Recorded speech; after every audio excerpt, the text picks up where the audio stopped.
Bonjour à tous, je suis Cécile, la CEO et la fondatrice de la société Biohive.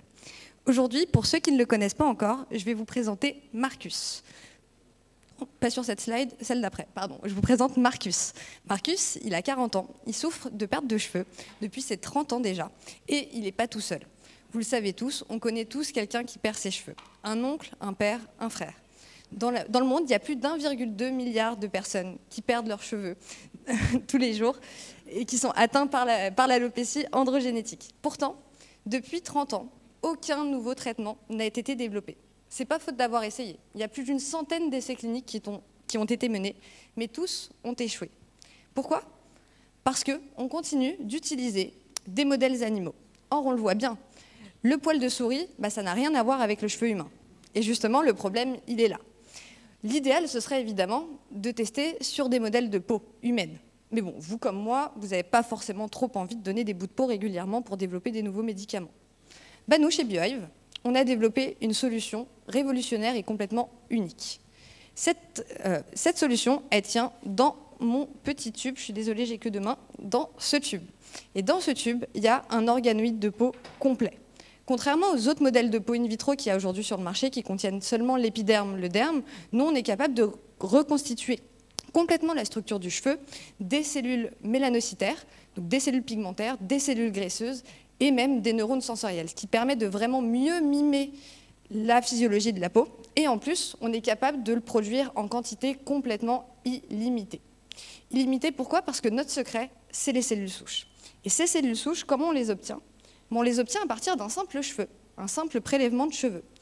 Donc, pour détailler un petit peu plus le procédé, on va prendre par exemple à Marcus un cheveu qu'on va mettre ensuite en culture, qu'on va isoler pour refaire des cellules souches. Et à partir de ces cellules souches, on va suivre le développement naturel de la peau pour justement former ce mini-organe de peau en laboratoire. Pour la comparaison, un bébé, ça met 9 mois pour naître et se former. Nous, en 6 mois, on a un organoïde qui est complètement mature, avec des cheveux, des glandes sébacées, tout un réseau de neurones sensoriels pour mieux mimer la physiologie. Et comment on adresse notre solution? On s'adresse au laboratoire pharmaceutique. On est une véritable plateforme avec un modèle qui va être à la fois fiable, prédictif et universel. Fiable parce que nous, on va mieux mimer les réponses tissulaires parce qu'on va avoir l'ensemble des composants cellulaires de la peau. Prédictif parce que là, on n'utilise plus de la peau animale, on utilise de la peau humaine et c'est une première.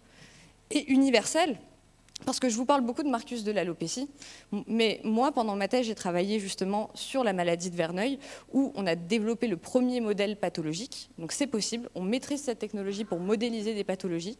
Là, on a signé notre premier deal avec Sanofi sur l'eczéma, et on est en train de finir notre levée de fonds pour justement lancer notre programme propriétaire sur l'alopécie et trouver des solutions pour Marcus.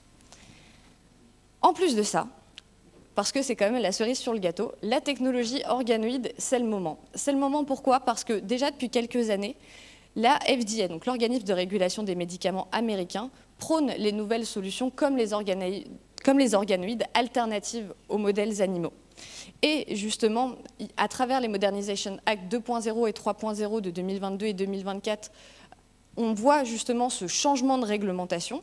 Et en plus de ça, en avril 2025, donc il y a 2 mois, ils ont annoncé justement leur volonté pour que le test animal devienne une exception et plus la règle. Et c'est vraiment une révolution. On a toujours testé les médicaments sur des animaux. Aujourd'hui, il y a un complet changement dans la réglementation et Biohive surfe sur cette vague-là pour pouvoir justement rendre accessible sa solution aux différentes entreprises pharmaceutiques.